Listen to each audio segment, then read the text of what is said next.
Hello everyone, welcome back to my channel. Last క్లాస్లో మనము కార్యసాధక నిబంధనము అలాగే శాస్త్రీయ నిబంధనం కార్యసాధక నిబంధనల మధ్య తేడాలేంటి, నిబంధనోచిత అభ్యసనము యత్నదోష పద్ధతి గురించి అయితే నేర్చుకున్నాం కదండి. ఇవాళ క్లాస్లో అభ్యసన సూత్రాలు అంటే ఏంటి దాని గురించి కంప్లీట్గా డీటెయిల్గా అయితే ఈ వీడియోలో మీరు నేర్చుకుంటారు. అండ్ ఇది ఎస్జిటి స్కూల్ అసిస్టెంట్ వాళ్ళకి ఇద్దరికి కూడా చాలా యూస్ఫుల్ అయ్యే క్లాస్ అండి. మీరు అందులో ఎలాంటి డౌట్ లేకుండా క్లాస్ అనేది వినండి అండ్ చక్కగా వీటిని అర్థం చేసుకోవడానికి అయితే ట్రై చేయండి. ఎందుకంటే ఇది ఇక్కడి నుండి మనకు టాపిక్స్ అనేవి కొంచెం కష్టంగా ఉండవచ్చు. సో 1 or 2 times చదివితే ఏమంత కష్టం ఏం అనిపించదండి. అండ్ ఇంకో విషయం అండి, ఇప్పుడు మనకు మార్చ్లో నోటిఫికేషన్ వస్తుంది అంటున్నారు. సో నేను కూడా వీడియోస్ అనేది సాధ్యమైనంత వరకు తగ్గించాలని అనుకుంటున్నానండి. అందరికీ టైం అనేది చాలా యూస్ఫుల్ కదా. ఐ హోప్ మీరు అర్థం చేసుకుంటారనేసి అంటున్నానండి. నాకు ఈ కొంచెం టైం ఏదైనా ఉందంటే ఆ టైంని మీకు యూస్ చేసుకొని ఈ వీడియోస్ అనేవి చేయడానికి అయితే ట్రై చేస్తాను. సో లేట్ చేయకోకుండా మన క్లాస్ అనేది స్టార్ట్ చేయబోయే ముందు కొత్త వాళ్ళు ఎవరైనా మన ఛానల్ కనుక చూస్తున్నట్లయితే please to like and share, subscribe to my channel. మర్చిపోకుండా లైక్ చేయండి, షేర్ చేయండి, అలాగే సబ్స్క్రైబ్ చేయడం మాత్రం మర్చిపోకండి. సో క్లాస్ అనేది స్టార్ట్ చేద్దాం. చలో మరి అభ్యసన సూత్రాలు. అభ్యసన సూత్రాలను ఫస్ట్ మనకు థారండైక్ వచ్చేసి 2 రకాలుగా ప్రతిపాదించారు. థారండైక్ అభ్యసన సూత్రాలను 2 రకాలుగా అయితే ప్రతిపాదించారు. ఎవరండి? థారండైక్ ఈ అభ్యసన సూత్రాలను 2 రకాలుగా ప్రతిపాదించారు కదా. అందులో మొదటిది అభ్యసన ప్రధాన నియమాలు, అభ్యసన ప్రధాన నియమాలు, అభ్యసన గౌణ నియమాలు, ఇలా 2 రకాల సూత్రాలను అయితే ప్రతిపాదించారు. అండ్ నెక్స్ట్ సంసిద్ధత నియమం అంటే ఏంటి, ఫలిత నియమము, దాని గురించి అయితే చూద్దాం. విద్యార్థి ఏదైనా ఒక విషయాన్ని నేర్చుకోవాలనే సంసిద్ధత ఉన్నప్పుడే అభ్యసనం జరుగుతుంది. విద్యార్థి ఏదైనా ఒక విషయాన్ని నేర్చుకోవాలనే సంసిద్ధత ఉన్నప్పుడే అభ్యసనం అనేది జరుగుతుంది. విద్యార్థిలో సంసిద్ధత లేనప్పుడు అభ్యసనం అనేది సాధ్యపడదు. అంటే ఏదైనా ఒక టాపిక్ నేర్చుకోవాలనే ఇంట్రెస్ట్గా ఉండాలా, ప్లస్ రెడీగా ఉండాలి అబ్బాయి, అప్పుడే మనం అభ్యసనం అనేది జరుగుతుంది. తను మెంటల్గా కానీ లేకుంటే దేని వల్ల కానీ రెడీగా లేనప్పుడు ఈ అభ్యసనం అనేది సాధ్యపడదు. ఇంకా హెర్బర్ట్ తన బోధన సోపానాలలో మొదటి దశగా విద్యార్థిని సంసిద్ధం చేయాలనేసి తెలిపారు. హెర్బర్ట్ తన బోధన సోపానాలలో ఫస్ట్ దశగా అంటే మొదటి దశగా ఏమని విద్యార్థిని సంసిద్ధం చేయాలనేసి ఈయన తెలిపారు. ప్రేరణ, పునర్బలనము, వైయక్తిక భేదాలకు అనుగుణంగా బోధన సరళం నుంచి సంక్లిష్టము, పూర్వ అనుభవాల నుంచి బోధన సంసిద్ధన అనేది పెంపొందిస్తాయి. తన యొక్క మొదటి దశగా విద్యార్థిని సంసిద్ధం చేయాలనేసి పేర్కొన్నారు. అలాగే ప్రేరణ, పునర్బలనము ఈ యొక్క వైయక్తిక భేదాలకు అనుగుణంగానే బోధన సరళం నుంచి సంక్లిష్టం వరకు, అలాగే పూర్వ అనుభవాలు, పాస్ట్ ఉంటుంది కదా, పూర్వ అనుభవాల ద్వారా బోధన సంసిద్ధనను పెంపొందిస్తాయని తన యొక్క మొదటి దశలో హెర్బర్ట్ పేర్కొన్నారు. నెక్స్ట్ ఫలిత నియమం. ఉద్దీపన ప్రతిస్పందనల మధ్య ఏర్పడిన సంధానం వలన వచ్చే ఫలితమే అభ్యసనము ప్రభావితం చూపుతుందని ఈ నియమం తెలుపుతుంది.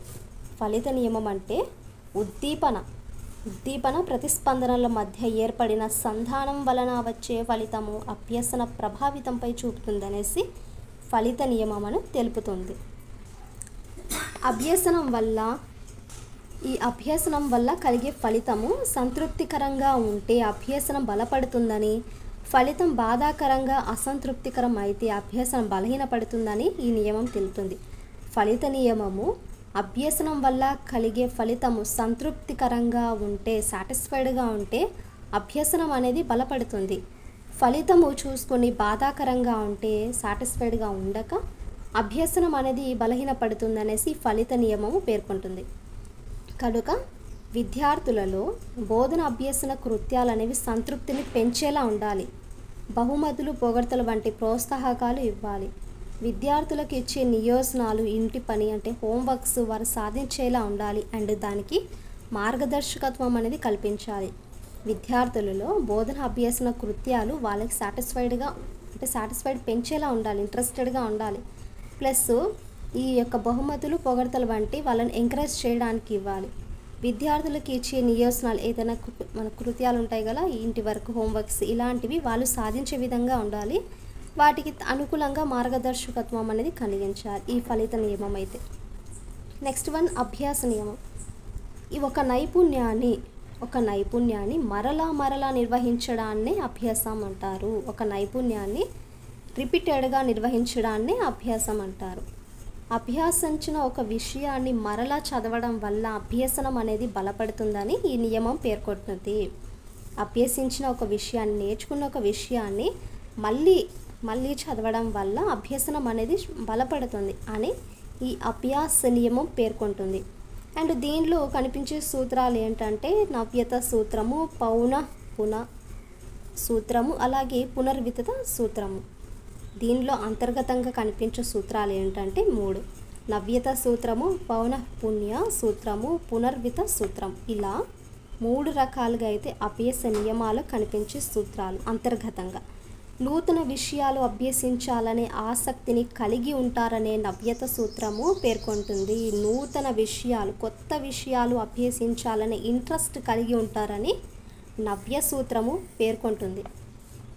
ఒకవైపు కొత్తదైనందువల్ల ఆ నైపుణ్యాన్ని మరలా చేయడానికి లేదా మరలా నిర్వహించడానికి పౌనఃపున్య నియమము తెలుపుతుంది.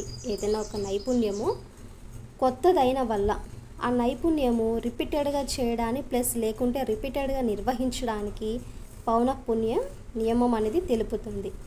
నెక్స్ట్, ఉపయోగిత నియమము నిరుపయోగిత నియమాలను కలిపితే పునర్విత సూత్రము వివరిస్తుంది. ఉపయోగిత నిరుపయోగిత నియమాలను కలిపితే పునర్విత సూత్రము వివరిస్తుంది.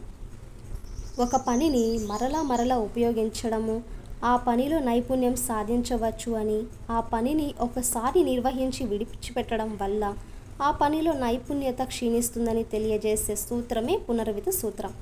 ఇక్కడ ఉపయోగిత నిరుపయోగిత నియమాలను దాన్ని కలుపుతుంది కదా.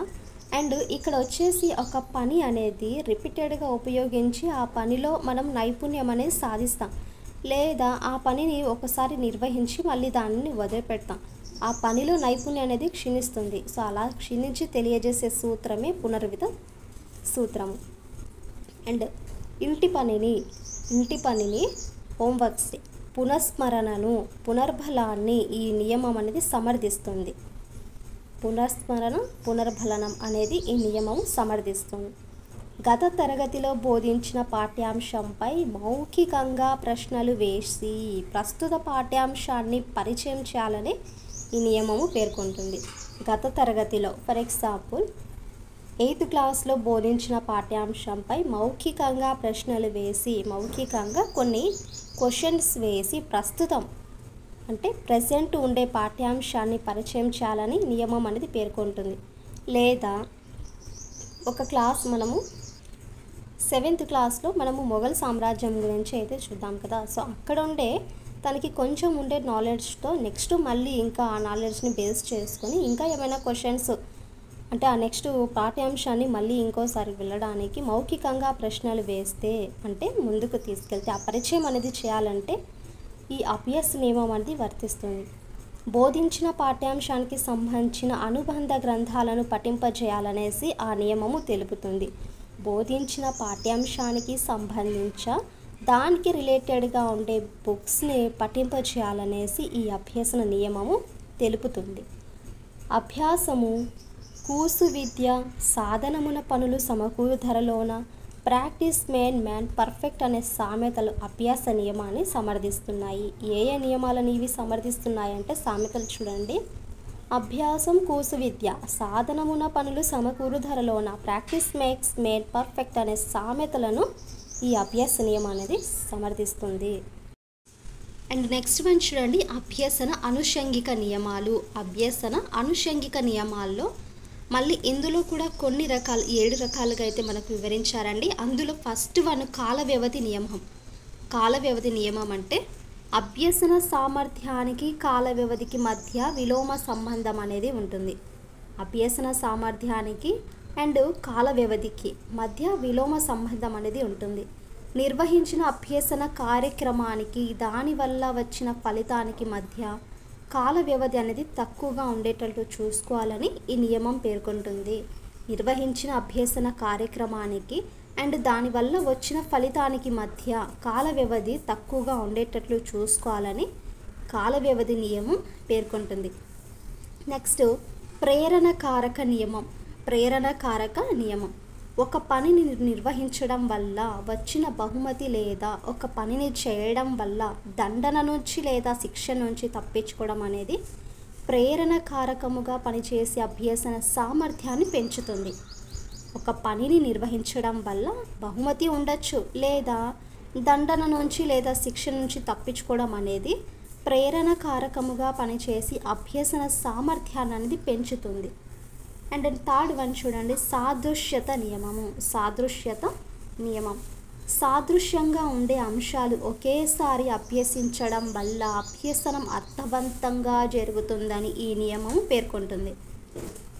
సాదృశ్యంగా ఉండే అంశాలు ఒకేసారి అభ్యసించడం వల్ల అభ్యసనము అర్థవంతంగా జరుగుతుందని ఈ నియమం పేర్కొంటుంది. ఎగ్జాంపుల్ చూడండి, ఆసియా ఖండం ఉనికి, ఆఫ్రికా ఉనికి, ఆస్ట్రేలియా ఉనికి వంటి అంశాలను ఒకేసారి బోధించడము.